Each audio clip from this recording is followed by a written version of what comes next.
আজ আমরা যে বিষয় নিয়ে আলোচনা করব সেটা হচ্ছে প্রোগ্রামিং এর মৌলিক ধারণা নিয়ে। আজকের যে বিষয়টা, যে অ্যালগরিদমকে আমরা কিভাবে লিখবো, অ্যালগরিদম লেখার যেই স্টেপ গুলো সেগুলো নিয়ে আলোচনা করব। তো আজকে আমরা একটা অ্যালগরিদম করব যেটা হচ্ছে তিনটা সংখ্যার ভিতর বড় সংখ্যা নির্ণয় বা তিনটা সংখ্যার মাঝে ছোট সংখ্যা নির্ণয়ের অ্যালগরিদম। এখানে আমাদের সমস্যা হচ্ছে তিনটা সংখ্যার মাঝে বড় সংখ্যা কোনটা সেটা নির্ণয় করব এবং তার অ্যালগরিদম নির্ণয় লিখব।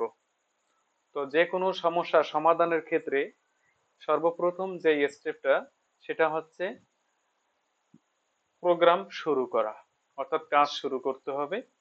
শুরু করার ফলে আমরা যে ধরনের সমস্যা সমাধান করব সেই ধরনের ইনপুট গ্রহণ করতে হবে। এটা হচ্ছে দ্বিতীয় নাম্বার ধাপ। অর্থাৎ আমরা যেহেতু তিনটা সংখ্যার মাঝে বড় সংখ্যা নির্ণয়ের অ্যালগরিদম করব, এখানে ইনপুট গ্রহণ করব, মনে করি এ এবং বি ও সি, এই তিনটা ইনপুট গ্রহণ করলাম। এরপর আমরা কন্ডিশন অ্যাপ্লাই করব তৃতীয় নাম্বার ধাপে। যদি এ এর মান বি এর চেয়ে বড় এবং এ এর মান সি এর চেয়ে বড় হয়, অর্থাৎ এ গ্রেটার দেন বি এবং এ গ্রেটার দেন সি হয়, তাহলে একটা ভেরিয়েবল আমরা ডিক্লেয়ার করছি লার্জ নামে, লার্জের ভিতর এ হবে, অর্থাৎ লার্জ ইকুয়াল এ। এখানে একটা ভেরিয়েবলকে অপর দুইটা ভেরিয়েবলের সাথে কম্পেয়ার করলাম, তো লজিক্যালি এখানে এ বড় হচ্ছে, এজন্য এ হবে।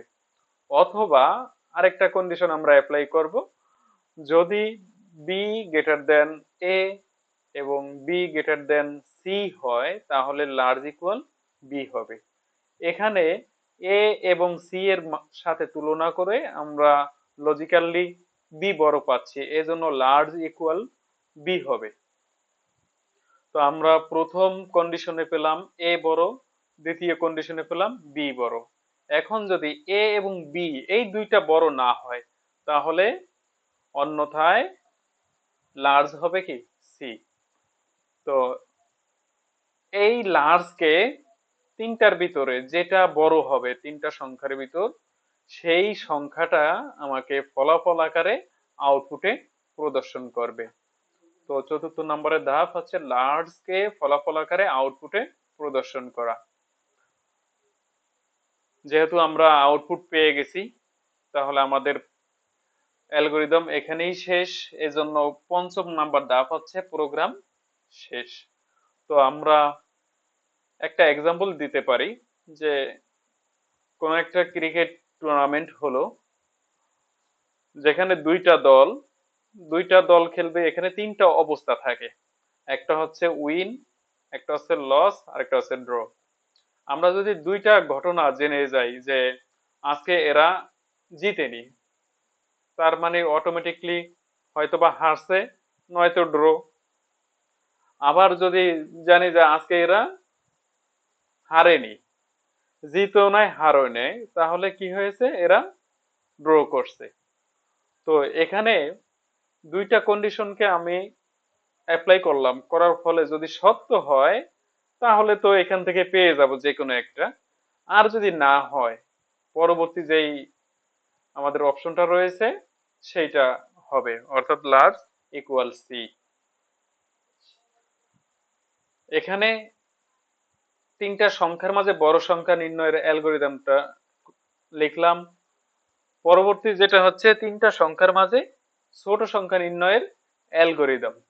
তিনটা সংখ্যার মাঝে ছোট সংখ্যা নির্ণয়ের অ্যালগরিদমের ক্ষেত্রে আমাদের এখানে গ্রেটার দেন এর জায়গায় হবে লেস দেন। আমরা যদি কম্পেয়ার করি যে এ লেস দেন বি, এ লেস দেন সি, তাহলে আমরা এখানে লিখে দেব স্মল। স্মল নামক একটা ভেরিয়েবল নিলাম, তাহলে স্মল হবে এ। আবার এখানে আমরা লিখে দিলাম A less than B, B less than A এবং বি লেস দেন সি, তাহলে স্মল হবে কি বি।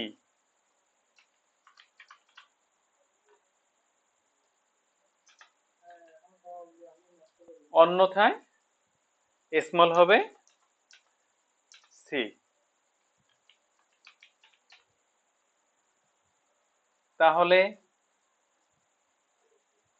স্মলকে আউটপুটে প্রদর্শন, দেন আউটপুট পেয়ে গেলাম, প্রোগ্রাম শেষ। তো সকলে ভালো থাকবেন। পরবর্তী আমরা টপিকস নিয়ে পরবর্তী ভিডিওতে আলোচনা করব।